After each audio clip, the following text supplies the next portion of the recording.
ગુજરાતમાં જ વાયરસ પહેલા કેમ આવી જાય છે? આ સવાલ થાય છે તમારા મનમાં. કોરોના હોય કે HMPV વાયરસ, જ્યારે પણ મહામારીની વાત આવે ત્યારે ગુજરાત પહેલા સપડાઈ જાય છે. આવું કેમ થાય છે? ગુજરાતમાં વાયરસના કેસ પહેલા જ આવવાનું કારણ માઇગ્રેશન છે. વિદેશથી અવર જવર કરનાર પ્રવાસીઓ વધારે હોય છે. બીજું, ભારતના બીજા રાજ્યોમાંથી સૌથી વધારે માઇગ્રેશન ગુજરાતમાં થાય છે. જેમ કે બાળક રાજસ્થાનનું છે પણ તેની સારવાર માટે અમદાવાદ લાવવામાં આવ્યું છે. બીજું કારણ ઇમ્યુનિટી છે.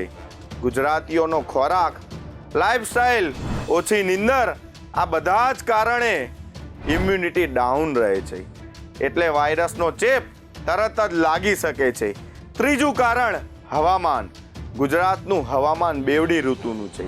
શિયાળામાં રાત્રે અને વહેલી સવારે ઠંડી હોય તો બપોરે ગરમી હોય છે. ડબલ સિઝનના કારણે પણ ઇન્ફેક્શન ઝડપથી ફેલાય છે.